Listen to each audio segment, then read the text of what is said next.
Salut tout le monde, ça faisait longtemps. Alors aujourd'hui, je fais une petite introduction rapidement avant que vous puissiez mater peinard cet épisode de PsychoFX. Cet épisode m'a pris particulièrement longtemps avant de pouvoir être fait dans de bonnes conditions et pouvoir être présenté à vous messieurs dames. Mais j'en profite également pour vous dire que cet épisode de PsychoFX que vous verrez est peut-être le dernier que vous verrez avant un bon moment. Disons que je ne ferai plus de PsychoFX pendant un petit moment. Pour une raison toute conne. Il y a peu de temps, je me suis dit que je réalisais de moins en moins de vidéos et franchement, ça me faisait chier quoi. Je veux faire plus de vidéos, je veux prendre plus de temps pour faire cette chaîne. C'est pour ça que je vous annonce que...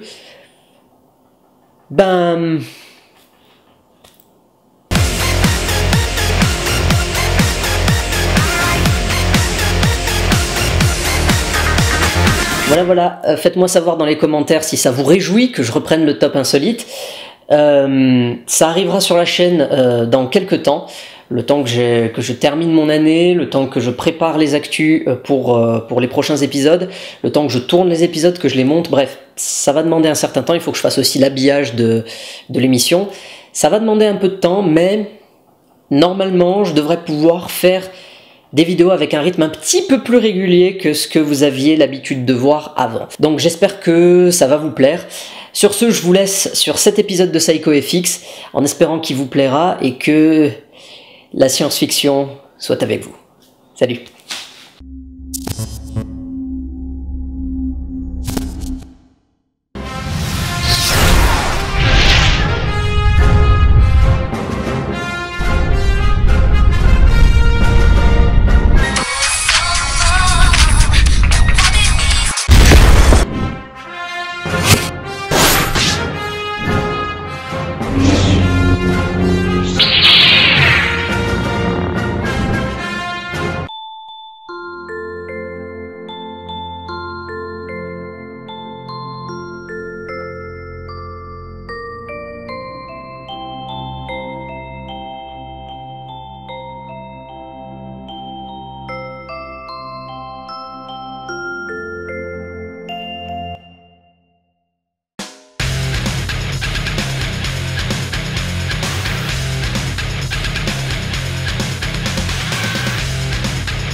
Salut tout le monde et bienvenue dans PsychoFX, l'émission qui parle d'effets spéciaux. Le cristal est le cœur de la lame est le cristal du Jedi. La force est la lame du cœur, ils sont tous entrelacés. Le cristal, la lame et le Jedi ne font qu'un. Aujourd'hui, pour fêter l'arrivée de la nouvelle trilogie Star Wars, nous allons apprendre à faire un sabre laser. Ce sera un excellent moyen déjà de vous familiariser avec le premier effet spécial que j'ai fait de ma vie d'ailleurs. Mais c'est aussi un effet qui vous permettra à vous de pouvoir commencer à élaborer des petits effets de style science-fiction. Cet effet dans le monde du trucage a évolué de manière conséquente dans le domaine des effets spéciaux. À la base, les sabres étaient des rétroréflecteurs qui étaient éclairés sur une lampe positionnée sur la caméra. Ce système rudimentaire, après une retouche, a servi à créer l'effet des premiers films Star Wars.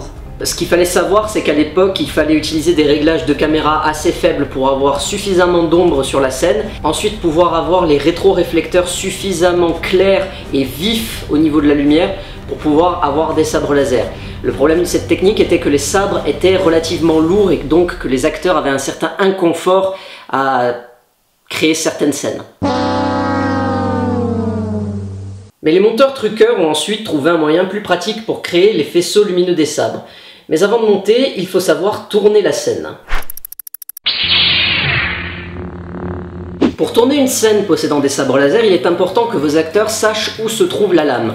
Ce facteur possède une double conséquence. Tout d'abord, il faut savoir que si jamais vous avez une lame à l'intérieur de l'écran, vous ne pourrez pas jouer sur l'allumage du sabre laser vu que la lame est censée apparaître. Si jamais un sabre laser s'allume durant une scène, il va falloir utiliser deux accessoires, un sabre laser avec lame et un autre sans lame. J'ai donc tourné cette scène avec un accessoire qui est en fait une lampe torche, mais dont la forme ressemble étrangement à celle d'un sabre laser. Mais vous pouvez vraiment utiliser n'importe quoi, hein, même les accessoires les plus ambigus. Tout ce que vous aurez à faire ensuite, c'est donner l'accessoire à votre acteur et le briefer en lui disant de faire des mouvements très lents. Selon si vous tournez avec un appareil avec une faible valeur d'obturation ou une haute valeur d'obturation, le rendu à l'image ne sera pas le même. Avec ou sans flou de mouvement, ce n'est pas du tout la même chose. Si vous avez du flou de mouvement, la scène sera plus réaliste. Néanmoins, il sera plus difficile d'utiliser des méthodes de tracking pour pouvoir suivre les mouvements de votre acteur. Si en revanche vous utilisez une forte valeur d'obturation, ce que je vous conseille vivement, le tracking sera possible, vous perdrez moins de temps à faire cet effet et surtout, vous pourrez rajouter vous-même le flou de mouvement, ce qui en soi est une méthode artistique assez sympa pour duper vos spectateurs. Le tout au moment du tournage, c'est de se donner le moins de fil à retordre possible. Alors il existe plusieurs manières de créer un sabre laser en post-prod. Avec les méthodes qu'on utilise aujourd'hui, il existe plusieurs moyens de se faciliter la tâche. Tout dépend d'abord de si vous avez choisi un accessoire avec lame, sans lame et de ce que vous comptez faire. Si c'est l'allumage d'un sabre laser, il faudra prendre un sabre laser sans lame et il faudra ensuite traquer la main de votre acteur. Pour ça, mettez votre métrage dans une nouvelle composition, créez un objet nul et ensuite mettez la tête de lecture au début de l'action. Dans After Effects, allez dans le menu Fenêtre et cliquez sur Suivi. Vous devriez avoir une boîte d'outils qui devrait vous permettre, en cliquant sur Suivi de mouvement, d'ouvrir une nouvelle fenêtre de composition. Cochez la case Position et si possible Rotation à échelle, on ne sait jamais ce qui peut arriver, et positionnez vos 2 points sur la main de votre acteur. Une fois votre tracking terminé, tout ce que vous aurez à faire, c'est demander un calque d'effet en allant dans le menu Calque et ensuite utiliser un effet qui s'appelle Faisceau. C'est un effet qui est intégré à After Effects et qui vous permet de manœuvrer 2 points, un point de début et un point de fin, que vous devez animer. Et en animant un paramètre, vous devriez pouvoir gérer l'allumage du sabre laser en pourcentage. N'oubliez pas de lier le sabre laser à votre objet nul pour que le tracking soit bien intégré à l'effet. Et voilà, vous avez un sabre laser qui s'allume. Oh, je me tape des barres! Maintenant, s'il s'agit d'un sabre mouvant, il est recommandé d'utiliser un sabre qui possède une lame. J'ai utilisé une technique assez sympathique, sans lame. Oui, je sais, je suis un fou, j'ai pris un sabre laser avec des mouvements et sans lame, donc j'ai dû imaginer moi-même la longueur du sabre. Néanmoins, la technique que j'ai utilisée m'a beaucoup sauvé la vie. Elle consiste à importer un métrage dans After Effects, puis ensuite d'aller dans le menu Animation et à cliquer sur Suivi avec Mocha After Effects. Mocha, c'est un logiciel qui est intégré à After Effects et qui vous permet de faire un autre type de tracking. C'est ce qu'on appelle un tracking planaire. Ça vous permet en fait de sélectionner un plan et Mocha traquera image par image 4 points dans votre film en fait. Avec l'outil X, dont j'ignore le nom de l'outil, mais normalement l'icône devrait déjà vous dire quelque chose. Tracez 4 points au niveau du bras de votre acteur, ou si vous avez un sabre avec une lame, tracez votre masque sur la lame, carrément. Une fois que la plage d'images que vous avez faite vous intéresse, vous n'avez plus qu'à exporter les données du tracking vers After Effects en les copiant dans le presse-papier. Tout ce que vous aurez à faire ensuite, c'est aller dans After Effects, créer un objet nul et coller directement sur l'objet nul toutes les images clés que Mocha a créées. En fait, c'est des images clés qui sont dans le presse-papier. Donc tout ce que vous avez à faire ensuite, c'est prendre un calque d'effet, utiliser l'outil faisceau, recouvrir la lame du sabre laser et automatiquement vous vous retrouvez avec un sabre laser qui est déjà fonctionnel.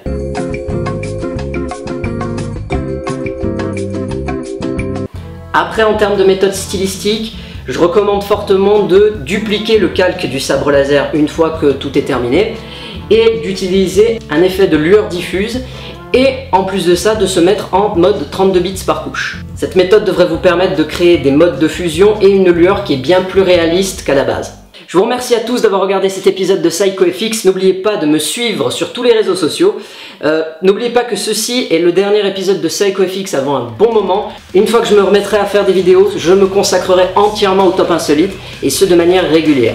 PsychoFX reviendra un jour, mais PsychoFX reviendra surtout lorsque j'aurai enfin une audience fidélisée et à ce moment-là, je pense pouvoir faire PsychoFX sur une autre chaîne qui permettra en fait aux personnes surtout intéressées par PsychoFX de suivre que PsychoFX. En tout cas, je vous remercie à tous d'avoir regardé cet épisode. C'était un épisode que j'affectionne particulièrement parce que c'est le premier effet spécial que j'ai créé en fait.